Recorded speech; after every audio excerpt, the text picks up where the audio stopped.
또 내가 보매 이 여자가 성도들의 피와 예수의 증인들의 피에 취한지라. 내가 그 여자를 보고 놀랍게 여기고 크게 놀랍게 여기니 천사가 이르되 왜 놀랍게 여기느냐. 내가 여자와 그가 탄 7머리와 10뿔 가진 짐승의 비밀을 내게 이르리라. 내가 본 짐승은 전에 있었다가 지금은 없으나 장차 무적행으로부터 올라와 멸망으로 들어갈 자니 땅에 사는 자들로서 창세 이후로 그 이름이 생명책에 기록되지 못한 자들이 이전에 있었다가 지금은 없으나 장차 나올 짐승을 보고 놀랍게 여기리라. 지혜 있는 뜻이 여기 있으니 그 7머리는 여자가 앉은 7산이요 또 7왕이라. 5은 망하였고 하나는 있고 다른 하나는 아직 이르지 아니하였으나 이르면 반드시 잠시 동안 머무르리라. 전에 있었다가 지금 없어진 짐승은 8째 왕이니 7 중에 속한 자라. 그가 멸망으로 들어가리라. 내가 보던 10뿔은 10왕이니 아직 나라를 얻지 못하였으나 다만 짐승과 더불어 임금처럼 한동안 권세를 받으리라. 그들이 한 뜻을 가지고 자기의 능력과 권세를 짐승에게 주더라. 그들이 어린 양과 더불어 싸우려니와 어린 양은 만주의 주시오 만왕의 왕이심으로 그들을 이기실 터이요 또 그와 함께 있는 자들 곧 부르심을 받고 택하심을 받은 진실한 자들도 이기리로다. 또 천사가 내게 말하되 내가 본 바 음녀가 앉아있는 물은 백성과 무리와 열국과 방언들이니라. 내가 본 바 이 10뿔과 짐승은 음녀를 미워하여 망하게 하고 벌거벗게 하고 그의 살을 먹고 불로 아주 사르리라. 이는 하나님이 자기 뜻대로 할 마음을 그들에게 주사 한 뜻을 이루게 하시고 그들의 나라를 그 짐승에게 주게 하시되 하나님의 말씀이 응하기까지 하심이라. 또 내가 본 그 여자는 땅의 왕들을 다스리는 큰 성이라 하더라. 아멘. 하나님께서 사도 요한에게 보여주셔서 기록하게 하신 것은 신자가 반드시 읽어야 합니다. 읽는다는 말은 깨닫기를 원하신다는 뜻이고 깨달은다는 것은 예언이 현실이 되고 내 앞에 현재 사건으로 나타날 때를 준비케 하려 하십니다. 이것만으로도 족합니다. 오늘 말씀의 적용이니 교훈이니 이거는 시간 관계상 여러분 개인적으로 기도하시며 받으시면 되고 사실 그대로 깨닫는 데 집중하여서 하나님의 말씀 듣도록 하겠습니다.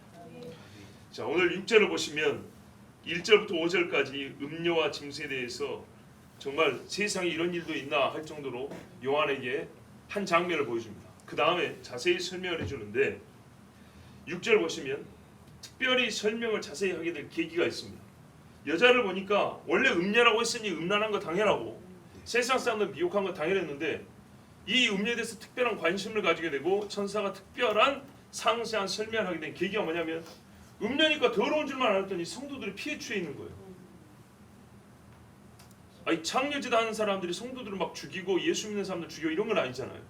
그냥 음란한가 보다 했더니 음란한 거 끝난 게 아니라 신자들을 죽이고 즉 순교자를 엄청나게 많이 만들어내는 한 여자였던 거예요. 그래서 깜짝 놀라죠. 거기다가 그렇게 안 봤는데 뭐 그런 거죠. 그래서 천사가 합니다. 왜 놀라냐? 너는 음란하다는 것이 음란으로 그친 줄 아냐? 여러분 이세벨을 보세요. 어떤 여잔가? 자, 그래서 가르쳐 줍니다. 6장 9절 보면 5째 인을 떼실 때 내가 보니 하나님의 말씀과 그들이 가진 증거로 말미암아 죽임을 당한 영혼들이 제단 아래에 있더라 그러죠. 엄청나게 많은 성도들의 피가 바로 이 음녀와 관계가 있었던 겁니다. 말하자면 사도 요한이 이때까지는 이 음녀와 성도들의 죽음과 피해에 관하여 관계를 잘 몰랐다는 거죠. 그리고 이전에는 그런 일이 별로 없었으나 앞으로는 많이 있을 것을 우리에게 미리 가르쳐줍니다. 자, 그리스도의 복음이 온 유럽에 퍼진 이후로 대량 순교자가 나왔다는 거 아십니까? 유럽에 퍼진 이후로 대량 순교자가 나왔습니다.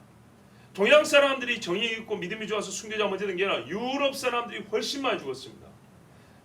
제가 세보지는 않았지만 역사를 볼 때 지금까지 토탈 순교자의 수를 세면 유럽이 훨씬 많다고 볼 수 있겠습니다. 어마어마한 사람들이 이 음녀에게 죽임을 당했습니다. 유럽 곳곳에서 성경을 번역하고 읽었다는 이유만으로 셀 수 없이 많은 사람이 죽었습니다. 7절을 보십시오. 천사가 말합니다. 네가 어찌 놀라냐? 그 여자의 신비를 가르쳐줄 거다. 그리고 그 여자를 실어나는 짐승, 타고 있는 그 짐승 가르쳐줄 건데 그 짐승은 어떤 짐승이냐? 7머리와 10뿔을 가진 짐승이라. 와, 궁금하죠? 저도 오늘 여러분에게 이 말씀을 전하는 계기가 있어요. 뭐냐 하면 7머리도 왕이고 10뿔도 왕이래요. 이게 같은 거냐 다른 거냐 이게 궁금한 거예요. 겁나 헷갈린 거예요. 이것도 왕이고 저것도 왕이라니까. 솔직히 그렇죠. 아직 정리 안 되셨죠? 바로 그거예요. 그거 정리해 드리려고 시작한 말씀 연구예요. 자, 보십시오. 먼저 짐승과 그 여자에 대해서 이제 자세히 가르쳐 준다고 하는데 짐승에 대해서 가르쳐 줍니다. 첫 번째 짐승이죠. 자, 8절 보세요. 네가 본 짐승은 이렇게 말합니다. 근데 이 짐승이 먼저 어디 나왔냐면 12장 3절에 하늘에 또 다른 이적이 보이니 보라 한 큰 붉은 용이 있어 머리가 7이요 뿔이 10이라 그 여러 머리에 7 왕관이 있는데 아하 용이네요. 그렇죠? 용인데 여기는 왜 짐승이에요? 바로 그겁니다. 말 그대로 용의 정체성, 그러니까는 실체는 용인데 이 땅에 나라로 나타난 겁니다. 네, 현실은 나라로 나타난 겁니다. 그러면 이 용, 곧 이 짐승은 우리가 뭐라고 할 수 있냐면 마육신이라고 제가 표현을 쓰죠. 마육신적인 그런 존재인 겁니다. 3절에 보면 17장 3절에 뭐라고 되어 있냐면 짐승을 탔는데 붉은 빛이고 아까 붉은 용이 있다고 그랬죠. 그러니까 색깔은 어디 안 가요. 예, 누군가는 공산주의를 하는데 그 정도 아닙니다. 그 짐승의 몸에 하나님을 모독하는 이름들이 가득하더라 그랬어요. 그리고 7머리가 10뿔이 있어요. 자 보니까 온몸에 신성모독한 이름이 가득하대요. 이게 진짜 중요한 거예요. 세상에 예수 안 믿고 하나님을 대지하는 사람들이 있고요. 일부 그 삶에 그런 것들이 좀 특징적으로 나타납니다. 그런데 온몸에 가득하다는 것은 철저하게 반하나님이라는 거예요. 진짜 마귀, 통째로 마귀라는 그런 말이에요. 하나의 빈틈도 없어요. 무슨 말이겠죠? 좋게 우리가 표현할 때 믿음의 그 사람은 빈틈이 없어 이렇게 말하죠. 그대로 뒤집으면 돼요. 불신에 있어서 빈틈이 없는 거예요. 하나님을 대지하는 데 있어서 빈틈이 없는 그런 존재예요. 그래서 마육신이라고 해요. 완전 마귀 같은 사람. 마귀 같은 사람이 아니라 마귀가 사로잡아서 육을 입고 나타났다 해도 과언이 아닌 큰 사람. 그런데요, 중세우선 왕권입니다. 왕이라는 거예요. 이미 또 왕이라고 했죠. 왕관도 쓰고 있고. 이 짐승은 어느 시대에 누구보다 더욱 불경건과 불의함과 대적함으로 하나님을 대적했던 통치자였다는 것을 알 수가 있습니다. 자, 8절. 그런데 이 짐승이 왜 눈에 잘 안 띄냐, 왜 우리가 잘 몰랐냐 했더니 어떤 일관성 있는 맥이 있고 흐름이 있는데 8절에 보시면 네가 본 그 짐승은 뭐냐면 전에 있었다가 지금은 없대요. 옛날에 살았던 역사적 존재라 이 말입니다. 지금은 없다. 근데 장차 무적행으로부터 올라온대요. 이야, 이게 중요한 거예요. 무적행이 지금 말하면 지옥입니다. 산 사람이 지옥 갔다가 다시 나올 수 있습니까? 없죠. 그래서 아까 12장 3절을 먼저 읽은 거예요. 뭐가 나와요? 용이 나오더라. 무적행 열쇠, 하나님이 열면 닫을 적 없고 닫으면 열 적 없는 하나님께서, 예수께서 천사에게 열쇠를 열어라, 그러니까 여니까 올라온다 이 말이죠. 근데 올라오는 그놈이 대번에 자기를 짜잔 나 용이지롱 이렇게 나타나는 게 아니라 어떤 사람을 대리자로 세운다는 거예요.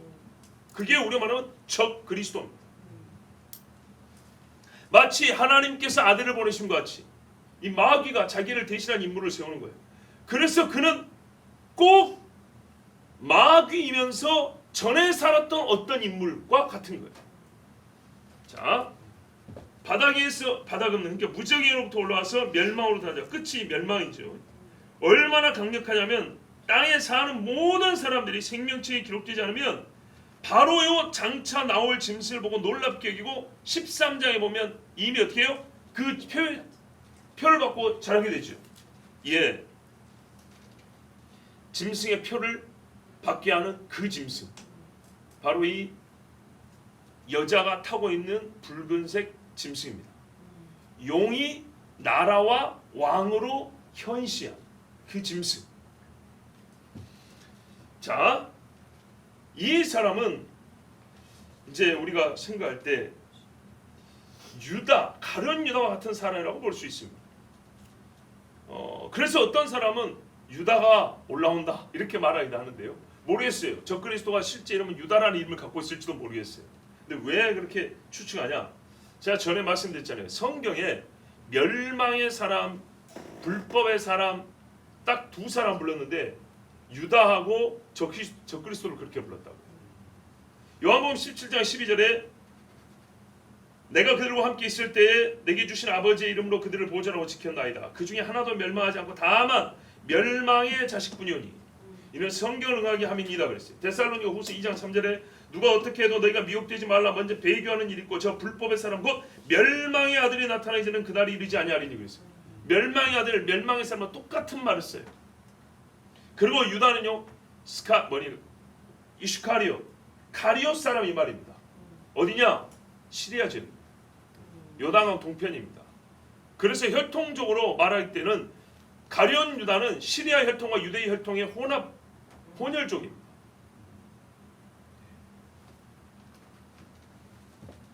왜 유다가 참 표현이 그렇지만 부활하여 다시 나타난다고 말하는지 아시겠죠? 적그리스도는 유다가 다시 나타나는 것과 같을 것이다 말하는 이유가 거기 있는 겁니다. 그리고 8절을 보면 우리 번역에는요 빠진 내용 같은데 뭐가 있냐면 여전히 있다라는 말이 없죠. 그죠? 전에 있었다가 지금은 없으나 장차 나올, 그죠? 원래 이 말은 여전히 있는 그 말입니다. 그러니까 이해하기 어려워요. 무슨 말이냐면 옛날에 있었는데 지금은 없어. 앞으로 다시 온대. 이건 이해하기 쉽죠. 근데 앞으로 다시 오는데 지금도 여전히 있다. 자, 요한이 뭐라 했어요? 오리라 한 말을 내가 들었거니와 벌써 세상에 와 있느니라. 적그리스도 영이 이랬죠. 마귀도 삼위일체적으로 움직입니다. 뒤에 용이 있고요, 육신으로 나타나고요, 영으로 활동합니다. 그래서 적그리스도 영은 이미 활동한다고 했어요. 그래서 이게 여전히 있다 이렇게 말합니다. 불법의 비밀이 오래전부터 활동한다 그 말이에요. 근데 사람들이 이걸 몰랐죠. 근데 그가 짠 나타나니까 이거 죽었는데? 그러니까 깜짝 놀랐죠. 18년도 12월 21일자 설교를 들어보면 넷째 짐승하는 설교가 있어요. 그리고 16년도 초에도 넷째 짐승하는 설교가 있었어요. 한번 찾아 들어보십시오.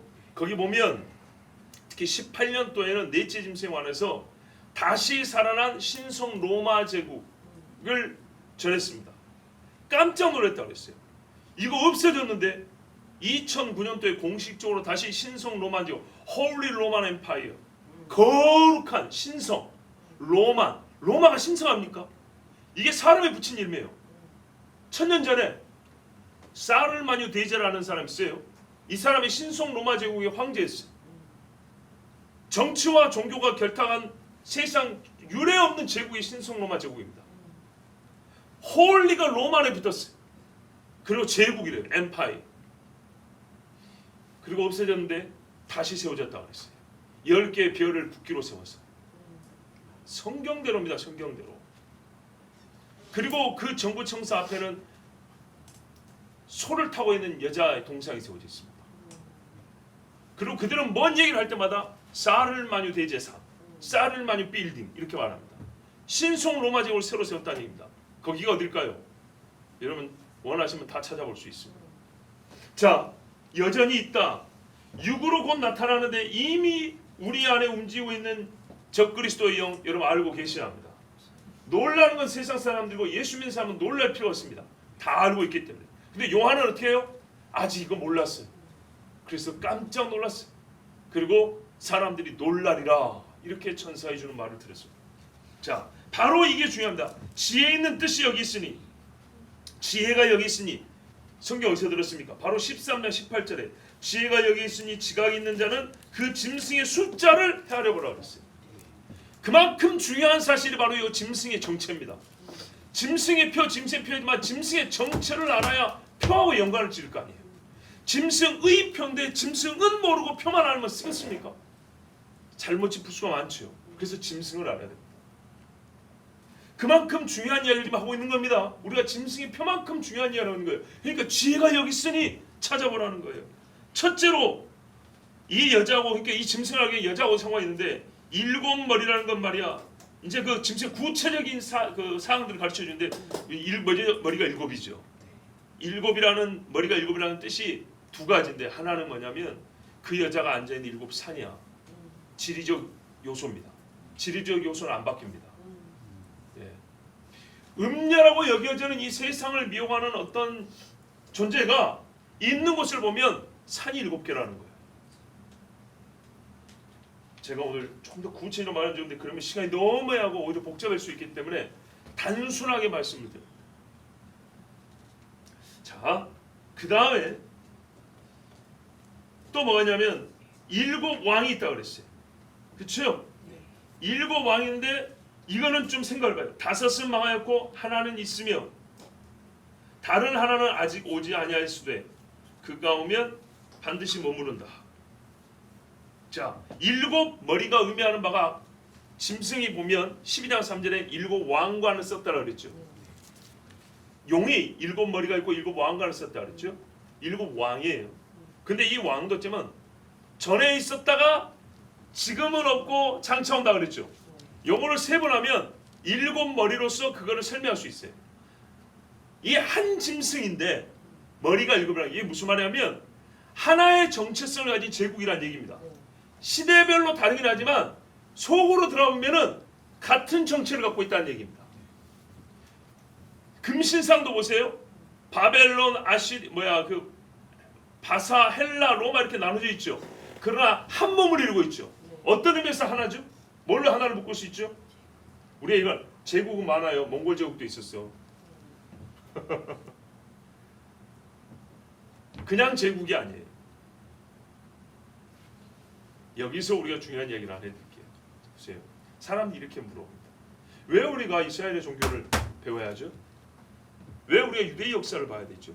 왜 우리가 이스라엘의 종교를 믿어야 되죠? 우리도 오래된 우리만의 고유 종교가 있는데 이렇게 사람들이 말합니다.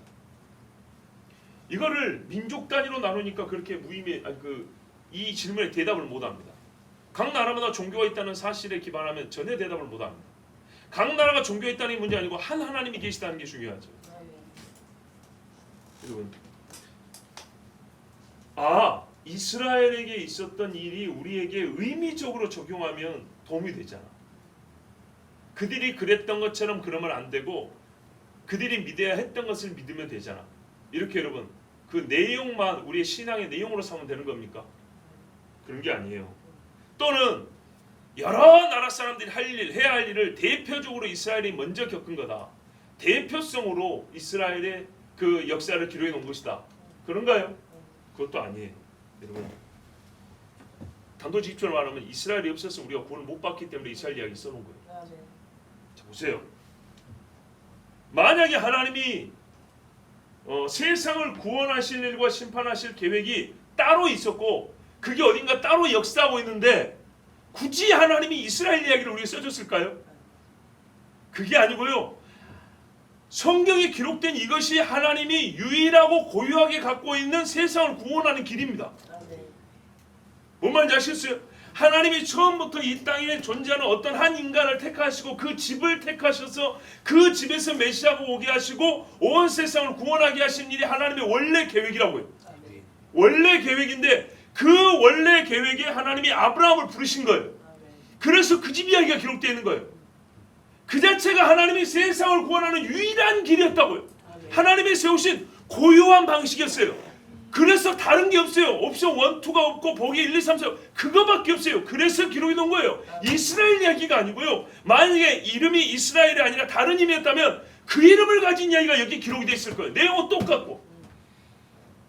이해가 되시죠? 네. 예. 그러면 어떤 제국이 유의미하고 성경에서 말하는 제국이냐? 바로 그 이스라엘을 없애버린 제국이에요. 이스라엘을 없애려고 하는 제국. 왜? 하나님께서 그 집에서 예수를 보내준단 말이에요. 그 집이 없으면 예수가 없어요. 예수가 없으면 세상에 구원이 없어요. 마귀 나라 마귀 세상이 되는 거예요. 하나님의 능력이 없어서 다르면 아니 그런 식의 상상을 하지 마시라니까요. 하나님이 한 번 정했다고 나는 여자의 씨를 통해서 사람의 몸을 입고 내 아들을 보내겠다 이렇게 하나님이 정했단 말이에요. 그 정한 뜻을 방해하고 한 거예요. 네가 방해하면 나는 다른 뜻을 세울 거야. 육신 안 입지롱 이런 게 아니라고요. 하나님 한번 육신을 입겠다고 정해놓으시면 그대로 가는 거예요. 마귀는 육신을 입겠다고 하나님의 뜻이 정해졌기 때문에 그 육신의 길을 막는 거라고요. 그래서 여자를 더럽히고 남자애는 다 물에 다 죽이라고 그러고 법을 씌워서 다 없애버리라고. 아시겠죠? 하나님이 세상을 구원하는 딱 한 가지 길을 정한 것이 한 사람을 택하여 한 집을 통하여 한 여인의 씨로 한 사람을 이 땅에 우리의 중보자로 보낸 일이었는데 그 일이 실제로 이 세상 누구 집에 있었대? 누구 집에 있었대? 했더니 아브라함 집에 있었대. 그 이야기 좀 들려줘. 다른 이야기는 들을 필요가 없는 거예요. 구원에 관해. 그래서 그 집 이야기 꼭 우리에게 들어야 할 구원의 이야기를 여기 그대로 담고 있는 게 쓸데없는 이야기가 아니고.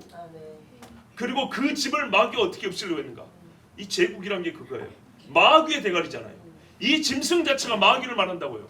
마귀가 하는 짓이 뭐예요? 하나님 자리를 차지하려고 하고 하나님의 구원의 길을 끊고 즉 하나님의 백성을 없애버리려고 하는 것이죠.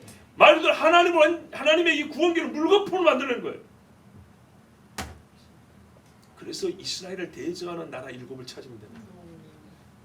왜 중동 역사냐? 중동 역사가 아니고 하나님의 구원의 길을 막는 제국과 이스라엘의 역사란 말이에요. 이게 세상 사람은 정치사라고 있지만 우리는 이게 구원사란 말이에요. 이게 신앙의 눈이에요. 성경은 구원사를 보여준 거예요. 구원사 안에 정치가 들어있고 경제가 들어있고 교육이 있고 문화가 있는 거예요. 그럼 한번 생각해 보세요. 여러분 7이 누굴까요? 로마 안에 7왕이 아니고요. 7제국이에요. 첫째 고대 바빌론, 고바빌론, 니므롯, 이급지요. 보세요. 셈 족속을 없애버려 했던 사람. 홍수의 모든 사람을 그 자리에서 타락시키려고 한 사람. 두 번째 애굽의 바로, 애굽. 세 번째 아시리아, 사네립. 네 번째 바벨론, 느부갓네살. 다섯 번째 파사의 다리오. 여섯 번째 헬라의 알렉산더. 일곱 번째 로마. 로마의 특별히 네로나 도미티아누스나. 여기서는 어떤 개인에 집중하다 보니 지금 대표적 그 왕을 얘기한 것입니다. 그 제국 그리고 그 제국의 왕이었던 자들. 이들이 이스라엘을 없애려고 한 사람들입니다. 그리고 요 이야기는 성경에 다 기록되어 있습니다. 그냥 생각한다고요. 세상 역사에서 옛날 로마만 유명했나? 몽골도 유명했지. 고대 저쪽에 아프리카에 애굽이 있었다면 아시아는 중국이 있었지. 왜 중국 이야기를 안 하는겨? 안 하는 이유가 있어요. 중국은 이스라엘을 죽이려고 하지 않았어요. 뭔 뜻인지 아시겠죠? 마귀가 사람을 쓰는데 중국에서 끌어오려면 굉장히 힘들어요. 오다가 다 죽어요. 그 힘이 여러분 자동차도 그러잖아요. 차축이 멀면 에너지 소모가 많아요. 그래서 엔진하고 추축을 가깝게 한다고 앞바퀴를 돌리는 거예요. 뒷바퀴를 하는 동안 에너지 소모가 크다고. 자 보세요. 지금 제가 말한 제국들은 성경에 그대로 기록되어 있습니다. 왜 기록되어? 그리고 딱 7개죠. 아시겠죠? 자 그런데 이제 이게 우리가 궁금합니다. 10절 보시면 다섯은 망했대요. 다른 하나는 아니 하나는 있고 하나는 아직 안 왔대요. 하나는 있단 말은 요한 당시에 있다는 얘기예요. 그럼 요한 당시에 누가 있었죠? 로마가 있었죠. 로마가 있었는데 아까 제가 말했어요. 로마는 7번째라고 그랬죠. 세 보면 로마가 7번째, 헬라가 6번째입니다. 그러면 한 목사 틀렸잖아. 지금은 6번째 단계잖아. 7번째가 마지막이잖아. 왜? 좀 이따 보면 10절 후반에 오면 잠시 머문다 그랬죠. 그러면 이게 마지막 거잖아요. 잠시니까 3년 반 동안 다스리는. 그럼 얘가 7번째인데 지금 한 목사 말대로 7번째 로마가 벌써 요한 당시에 왔지 않냐. 근데 여러분 이거 보셔야 돼요. 바벨론이 두 개로 나눠지셨잖아요. 신바벨론 느부갓네살은 그대로 바벨론을 다시 이끌어온다 온 거예요. 제국으로 보면 한 제국이에요. 뭔 말인지 아시겠어요? 예. 그렇게 하면 제국으로 보면 5개 제국이고 로마가 6번째예요. 아시겠죠? 그리고 한 제국이 안 왔어요. 그럼 이 한 제국이 누구냐? 잠시 머물 그 제국이 누구냐 하면 자 11절 보세요. 전에 있었다가 지금 없어진 짐승. 그 짐승은 8째 왕이니 7 중에 속한 자라. 그가 멸망으로 들어가리라. 멸망으로 들어가리라는 말이 지금 똑같이 어디 있습니까? 8절에도 있죠. 8절 중간에 보면 멸망으로 들어갈 자라 이렇게 돼 있죠. 그러니까 8번째 왕이라는 이 짐승, 이 왕이 마지막 나라인 거죠. 마지막 나라. 근데 8번째 보세요. 로마까지 7번째였죠. 저는 이거 푸는데 굉장히 힘들었어요. 그래서 참고를 한 어디 목사님 글이 있는데 7번째인데 8번째 오는 자가 이 7에 속한 거예요. 그럼 무슨 말이냐면 반복된다는 얘기죠. 반복된다. 그런데 아까 바벨론 이렇게 돼 있었죠. 이렇게 반복되죠. 근데 이것도 반복이 되는 거예요. 그래서 이 일곱 안에 들어가요. 일곱 안에 들어가는데 순서상은 8번째인데 반복이 되기 때문에 사실상 보면 7번째가 된다는 거예요. 자, 아니면 반복이라고 하면 바벨론이 반복이었고 얘는 앞에 있는 무언가가 연관이 되지만 조금 다른 의미가 될 수 있어요. 왜 다른 의미냐면 뒤에 보면 10뿔이 나오죠. 앞에 있는 제국들은 10뿔과 상관이 없는데 요 마지막 8번째 짐승, 이 8번째 머리이자 7번째 머리인 이 머리는 10뿔하고 또 상관이 있는 머리예요. 그래서 이 나라는 조금 달라요. 자, 제가 분명히 이 소리를 그 2부 예배 때도 또 반복할 거 아닙니까? 2부 예배 때 다시 한번 들어보십시오. 같은 설교지만 분명히 또 다른 게 있을 겁니다. 또 이해가 도움이 될 겁니다.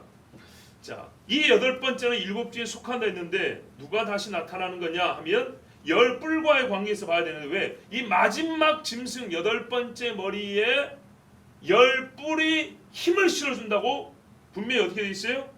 12절 13절에 나와 있죠. 그렇기 때문에 이 마지막 나라는 마지막 짐승은 10뿔과도 상관이 있고 우리가 훨씬 더 눈여겨볼 수 있고 빨리 눈치챌 수 있습니다. 자, 10뿔을 보면 또 역시 10왕이라고 되어 있는데 느부갓네살 신상에 보면 10발가락이 나옵니다. 10발가락이 나오는데 이 10발가락이 두 다리에서 나오는 나라들입니다. 두 다리, 로마가 쪼개집니다. 동로마와 서로마로 쪼개집니다. 그죠? 근데 동로마와 서로마로 쪼개지는데 이 나라들이 결국에 현재 유럽 국가들입니다. 로마라는 이름 안 붙이는데 고대 로마 제국에서 분화된 나라들입니다. 로마에서 자라고 키워진 10나라들, 현재 유럽 국가들. 바꿔 말하면 헬라입니다. 헬라. 다니엘서에 보면 강하게 들이받는 순념수가 나옵니다. 아주 강합니다. 여러분 염소머리라고 있는 사탄의 그림을 본 적 있으시죠? 이 나라는 전체로는 그래서 6번째 속합니다. 다시 보세요. 아까 고바빌론, 애굽, 아수르, 신바빌론, 페르시아, 파사, 헬라, 로마. 8번째는 이 7에 어디 속하는 나라인데 어디냐? 뭐랬어요? 로마에서 갈라져 나왔지만 10개라 그랬죠. 현재 유럽 국가들. 표현하면 다시 헬라입니다. 6번째죠. 그 짐승의 수를 세보라 666이라고. 왜 6이 반복될까요? 뭐 이거는 어찌 우연인가 어쩐가 우연이라고 보기는 어렵습니다. 헬라 세계입니다. 헬라 세계. 그의 이름이나 그 이름의 수가 666이라고 했습니다. 우리는 제가 아까 말씀드린 대로 18년 12월 21일 날 신성 로마 제국이 다시 세웠다면 신성 로마는 로마 일이지만 그는 전 유럽이었습니다. 헬라였습니다. 헬라 제국. 로마의 영과 헬라의 정치가 결합된 제국이 10개의 별과 붉은 소를 탄 여자를 상징으로 내세우며 이미 10년도 더 전에 세워져서 지금 존재하고 있습니다. 12절 보세요. 이제 뿔 이야기를 해줍니다. 네가 보던 10뿔은 10왕이니 아직 나라를 얻지 못하였으나.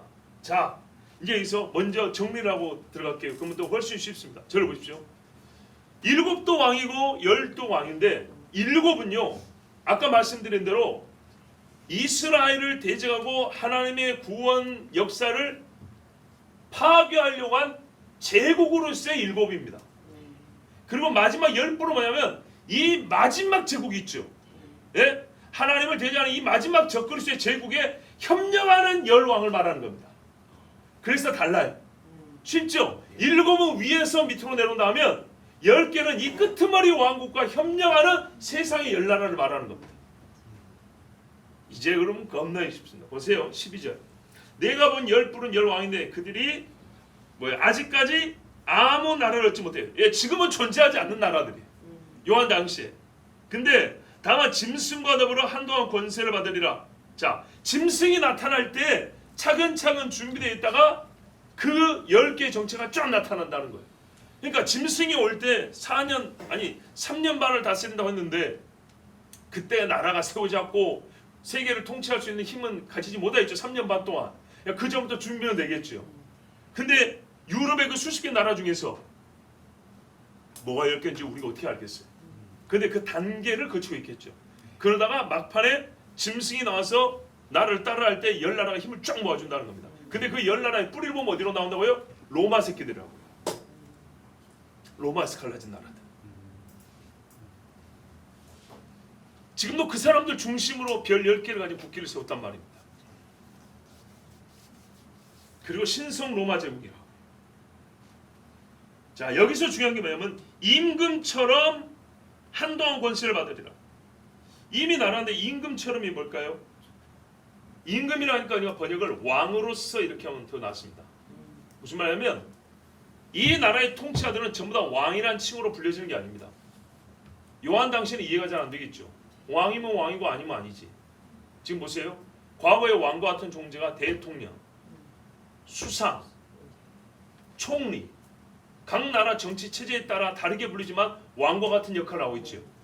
바로 그렇기 때문에 임금처럼 그런 겁니다. 총리라도 임금의 권한을 갖고 있고 수상이라도 임금의 권한을 갖고 있고 대통령도 임금의 권한을 갖고 있고 이해가 되시죠? 그러니까 어떤 거는 명확하게 딱 압축하여 엄격하게 정의를 내리고 어떤 거는 호칭의 유연함을 가지고 하나님 이렇게 폭을 좀 넓혀놨어요. 그 실질적 기능과 능력을 중심으로 설명해놨어요. 그래서 임금처럼 권능을 갖는다 이렇게 말했어요. 자, 근데 이들이 어떻게 하냐? 13절 보세요. 한 뜻을 가지고 한 생각입니다. 하나의 생각으로 모인대요. 그들의 능력과 권세를 짐승에게 주더라. 합의를 본다는 겁니다. 예. 마지막 짐승이 왔을 때 그 짐승을 지지하고 연합하여 통치하는 10나라의 통치자들. 이게 즉 연합체죠. 연합국가. 자, 열왕은 그 자체 짐승이 아닙니다. 예. 짐승에 협력하는 나라들입니다. 그래서 짐승의 몸뚱아리와 머리가 있는데 그 위에 어떤 의미에서는 부록처럼 달려있는 뿔들입니다. 자, 근데 이것들이 합해가지고 뭐냐? 14절 보세요. 어린 양과 전쟁을 한대요. 예수님 오실 때 그들이 최후 목적이 뭐예요? 예수님 막는 거 아니에요. 그러니까 가소롭게도 하나님과 한번 싸워보겠다는 거예요. 자, 여러분 이제 여기서 약간 공상영화 같은 이야기인데 실제로 왜 이런 류의 공상영화가 많은지를 한번 이해하셔야 돼요. 왜 우주에서 침공하는 외계인 이야기가 많을까요? 공통점 뭡니까? 하늘에서 내려오죠. 하늘에서 내려오는 자를 괴물로 만들 필요가 있습니다. 하늘에서 내려오는 자를 빛을 가지고 오나 그는 이 세상을 파괴하는 존재로 뒤바꿔야 날 필요가 있습니다. 그런 식으로 엄청나게 아이들을 어릴 때부터 교육을 하고 있다는 걸 알아야 됩니다. 자, 이름하여 블루빔 프로젝트, 루시퍼 프로젝트 뭐 이런 것들이 있습니다. 오래된 이야기입니다. 자, 그런데 이때 성도들이 함께 왕과 연합하여 이 적그리스도의 제국과 싸운다고 되어 있습니다. 우리가 앞에도 보면 이 짐승이 마지막 남은 성도들과 싸우려고 바닷가에 모였더라. 이런 말씀 기억나시죠? 근데 이 사람들은 누구냐? 부르심. 야, 역시 뭐 소명이죠. 우리 구원받을 때도 하나님의 택하심을 받아. 여기도 나와요. 진실한 자들. 이 사람들은 어린 양과 함께 있기 때문에 이긴다 그랬어요. 자, 천사가 또 말해줍니다. 한 가지 이제 또 다른 요소인데요. 그 여자가 물 위에 앉아 있었지 그랬어요. 자, 짐승 위에도 앉아 있었는데 이 여자가 물 위에도 있었대요. 자, 물은 뭘까 했더니 뭐라고요? 백성과 무리와 열국과 방언들이다. 한마디로 온 세상이네요. 이 여자는 이때까지 온 세상을 미혹하고 있었다니. 이 여자가 미치는 영향력은요, 정치적 영역에 국한되지 않습니다. 자, 정치적으로 세상을 지배하는 나라가 있죠. 문화적으로 세상을 지배하는 국가도 있었죠. 민족도 있고. 그런데 이 여자는 종합적인 모든 면에서 세상을 쥐고 있어요. 특별히 특별히 무슨 영역에 특출난 게 아닌데 그 힘이 모든 영역에 미치고 있어요. 그리고 지리적으로도 여기에 포함되지 않은 나라가 없어요. 전 세계적으로. 자, 이 음녀가 마지막 열 왕이 짐승에게 그들의 권능과 힘을 주도록 부추기고 돕는 존재입니다. 왜냐? 음녀라 그랬죠. 엄마입니다. 엄마. 5절을 보면 신비라 땅의 창녀들과 가지한 것들의 어미라 자기 새끼들이에요. 자, 정치적으로는 로마에서 나온 새끼들이지만 신앙적으로 종교적으로 보세요. 옛날 로만 카톨릭 로마 새끼들이라고요. 그러니까 종교를 지배하면 정치도 지배한다 그러죠. 이슬람 국가 봐보세요. 종교만 바뀌면 완전 그 나라가 새로워집니다. 왜 마리아 한지 제가 수년 동안 말씀드립니다. 한 엄마가 말을 하기 때문에 한 종교 시스템 아니기 때문에 정치적으로도 금방 모이게 되어 있습니다. 엄마예요, 엄마. 이 엄마가 10 자식들에게 모이라 그럽니다. 그래서 이 10 자식들이 마지막 짐승에게 집합을 하고 힘을 모아줍니다. 오랫동안 먹였습니다. 이 엄마가 하나님을 대지하는 습성을 갖게 했습니다. 계시록 18장 4절 5절에 보면 또 내가 들으니 하늘로부터 다른 음성이 나서 이르되 내 백성아 거기서 나와 그의 죄에 참여하지 말고 그가 받을 재앙들을 받지 말라. 그의 죄는 하늘에 사무쳤으며 하나님은 그의 불의한 일을 기억하신지라 그랬어요. 여기서 그가 누구냐면 이 음녀입니다. 자, 음녀가 망할 때 하나님이 누굴 배한? 내 백성을 그랬어요. 음녀는 자기 새끼들을 부르고 하나님은 자기 백성을 부릅니다. 누구 자식이냐 문제죠. 거기에 끌려가 있지 마라. 여러분 로마 카톨릭 차라리 무교가 나아요. 카톨릭 믿는 집안하고 결혼하는 거는 정말 여러분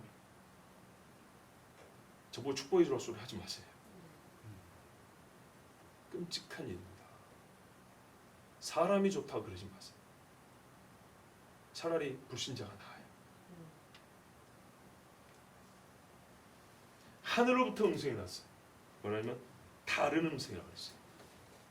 이 일만 이루어주기 위해서 하나님이 너무 급하고 중요하기 때문에 내 백성은 저 백성하고 갈라서 한다는 얘기를 했어요. 열 뿔에 대해서 그리고 음녀의 최후에 대해서 16절에 말씀합니다. 열 뿔, 짐승 위에 있는 것들이라고 되어 있죠. 그렇죠? 열 뿔, 여기 우리 번역에는 그냥 열 뿔과 짐승이 됐네요. 아니에요, 여러분. 열 뿔과 짐승은 별개로 되어 있잖아요. 그게 아니에요.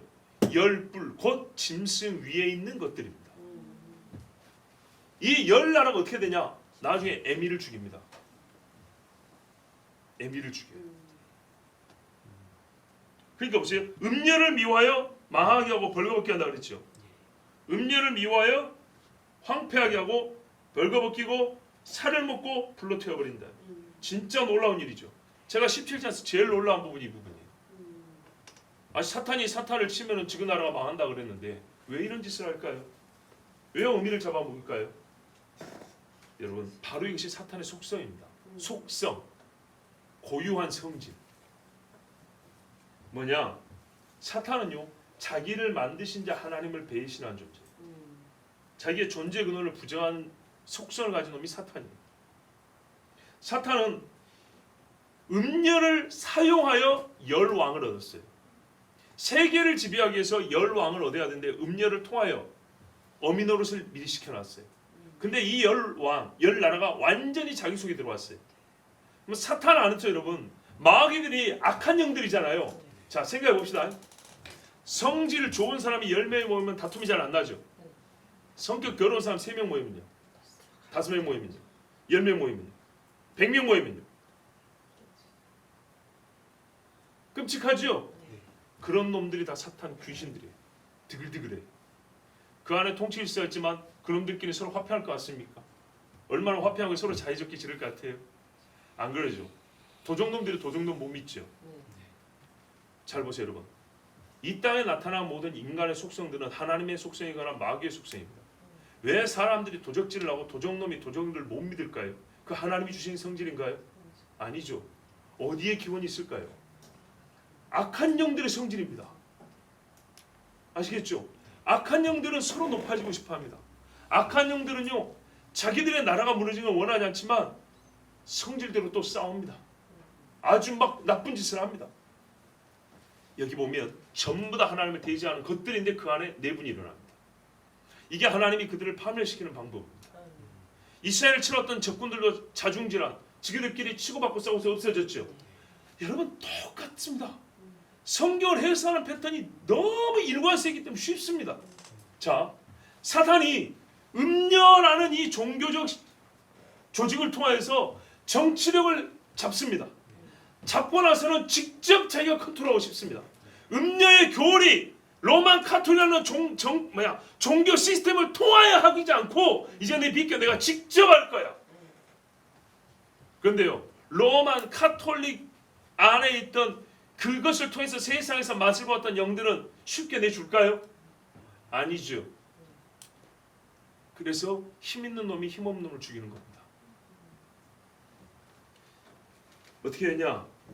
귀찮고 불편한 로마 카톨릭식 전통과 방식마저도 빌려 사용할 필요가 없게 될 때, 세상을 속이기 위해서는 전통입니다, 교회 전통입니다 라고 가르칠 필요가 있었던 때가 있었어요. 한 2000년 가까이. 근데 마지막은요, 이게 교회 전통입니다 이딴 소리 할 필요가 없어요. 해 아니면 죽어 이렇게 하면 되는데, 뭘 이걸 수십 년씩 대학 교육을 통해 가지고 감추었던 교회 이 경거래 운동 전통이었는데 이런 식으로 가르칠 필요가 없는 거예요.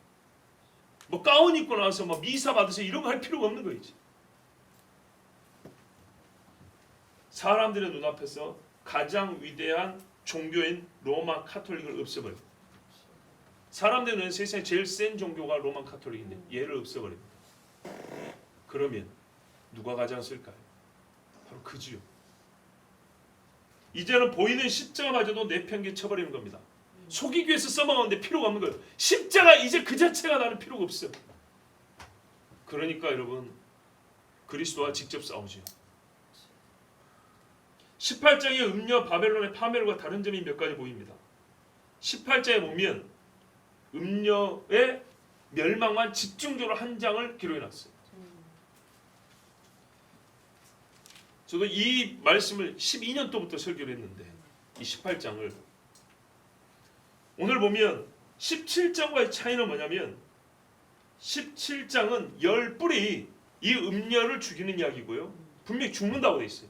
근데 18장은 열 뿔을 통하지 않냐고 하나님이 직접 심판해서 없애버리는 거예요. 문자적으로 그냥 이 땅에서 아예 없애버리는 거예요. 어떤 차이가 있냐? 굳이 말하자면 17장에서는 로마 카톨릭 체제의 붕괴, 교황이 없어진다든지 로만 카톨릭의 종교 시스템이 붕괴돼 버리는 그런 거라면 18장은 바티칸을 포함한 오래 묵은 이 세상을 속이는 음녀의 집 자체를 하나님이 없애버리는 거예요. 바닥에 집어넣어 버리는 거예요. 자, 여기서 더욱 한 가지 궁금한 점이 있는데 현재 로마 카톨릭은 바티칸 시국이잖아요. 역시 거기는 7개 산이 근처에 있습니다. 그런데 여자가 탄 짐승이 어디에 있냐? 3절에 보면 광야에 있습니다. 음녀가 짐승을 광야에서 타고 있습니다. 이 구별해야 됩니다. 여자는 도시인데 18절에 보면 여자는 도시잖아요. 근데 이 여자가 타고 있는 지배하는 한때 자기가 컨트롤했던 그 짐승은 어디에 있냐면 광야에 있다고 했어요. 그러니까 그 시스템, 이게 세계적인 적그리스도의 통치 세력의 중심부는 로마 시국이 아니라 이 말입니다. 아시겠죠? 광야라고 불리는 어느 지역이 세워지는 겁니다.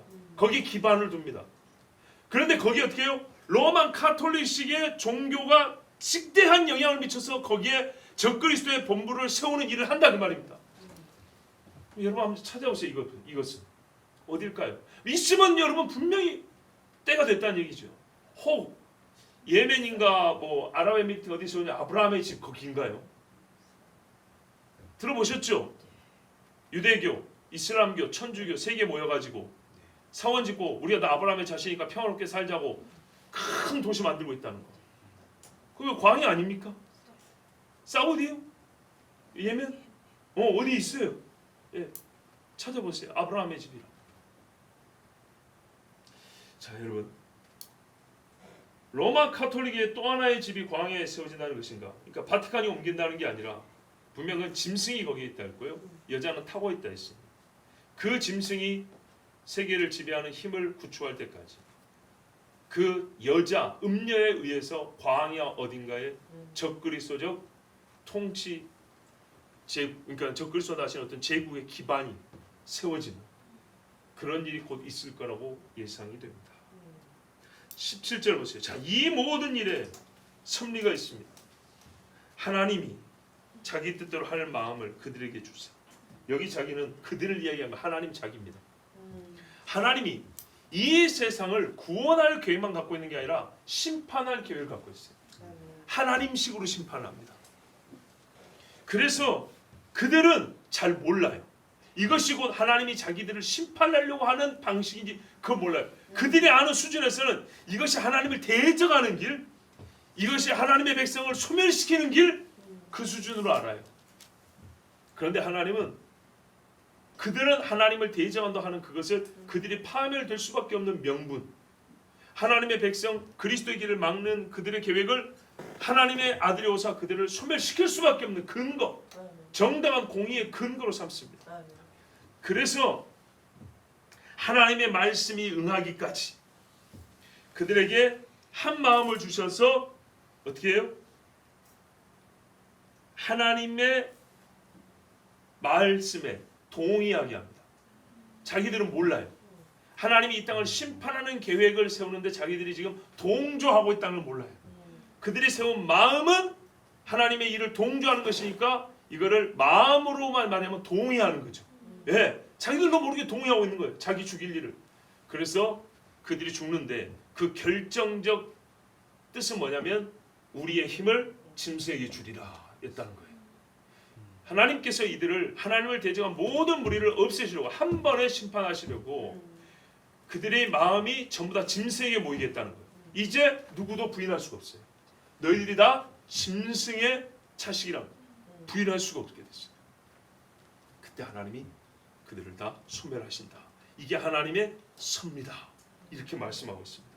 18절 마지막입니다. 내가 본 그 여자, 마지막으로 여자에 대해 한마디 해줍니다. 땅의 왕들을 다스리는 큰 성이다. 큰 도시다. 왕들을 다스린다. 그래서 제가 지금까지 계속 왕들을 컨트롤하고 무엇을 구축하고 제국의 기반을 마련하고 이런 말 했죠. 성경 그대로입니다. 땅의 왕들을 다스리는 어머니입니다. 이 음료에 대해서 2절부터 5절에 자세히 기록되어 있습니다. 보세요. 특별히 4절 보면 자줏빛과 붉은빛 옷을 입었다. 역시 왕은 아닌데 분명히 뿔과 머리를 왕이라고 그랬죠. 왕은 아닌데 왕과 같은 지위를 가지고 있고 부귀영화를 누리고 있어요. 더럽기가 한이 없어요. 금잔을 들고 있어요. 금잔을 들고 있는 인물 사진 인터넷 눌러보면 딱 한 사람 나옵니다. 가증한 것들이 가득해 있어요. 그리고 이마의 이름이 그런데 비밀이라 큰 바벨론이라. 예, 보세요. 큰 바벨론이라 부르는 점을 잊지 마세요. 큰 바벨론. 오래된 바벨론 영입니다. 바벨론의 영. 니무롯의 영입니다. 성경에 사탄의 깊은 것이라고 그랬죠? 니무롯을 썼던 사탄은 포기하지 않아요. 밑으로 흐르게 한 겁니다. 니무롯 같은 위대한 영웅을 세우지 않냐고. 평화를 자처하고 가식하고 위선적이며 사람들을 미혹하는 종교적 존재. 그러나 세상에 실제적으로는 군사와 정치, 경제에 막강한 영향력을 미치는 존재. 세상의 왕들 18장에 가면 뭐래요? 무역한다 그랬어요. 이 음녀를 빼고는 세상이 무역이 잘 안 될 정도로 무엇을 거래한지 끝에는 진귀한 것들 뿐만 아니라 사람의 영혼을 거래한다고. 이건 분명히 종교적 실체죠. 그래서 큰 바벨론을 놓고 신비, 감춰졌다 그랬어요. 로마를 말합니다. 여러분, 로마를요 사탄의 도시라고 부릅니다. 옛날은요 그래서 사투리나라고 그랬어요. 로마 사투리나, 사탄의 도시라고. 세턴, 사탄을 말하죠. 뜻이 감추어진 거짓말이란 뜻입니다. 어떻게 잘 맞을까요? 이름도 감추어진 신비 비밀이라 큰 바벨론. 자 여러분, 오늘 말씀에서는 그래서 어떻게를 지금 말씀드리지 않습니다. 이 사실을 안 것으로 족합니다. 충분합니다. 그 중에 우리가 많이 헷갈렸던 7왕이 뭐고 10왕이 뭐냐, 그리고 이것들이 함께 모이는 짐승, 그 짐승에 타 있는 여자, 이 전체적인 구조를 이해하는 것으로 충분합니다. 이것을 모르고 있는 것과 아는 것은 이미 나타났지만 여전히 지금 있다 그랬죠. 역시 또 조금 더 또렷한 실체로 나타났을 때, 그래도 대부분의 사람들은 전혀 알지 못하겠지만 오늘 들었기 때문에 여러분 윤곽을 누구보다 빨리 그려낼 수가 있습니다. 그렇다면 여러분, 짐승의 표라든지 짐승의 앞잡이 노릇을 하는 거짓 선지자라든지 분별하는 데 얼마나 우리가 유리한 자리에 있습니까? 이 유리함이란 신앙을 지키고 경건한 삶을 지키는 데 유리하다는 뜻입니다. 거룩한 신부로 서는데 오늘 말씀이 정말 하나님의 은혜의 방편으로 쓰이기를 원합니다. 기도하겠습니다.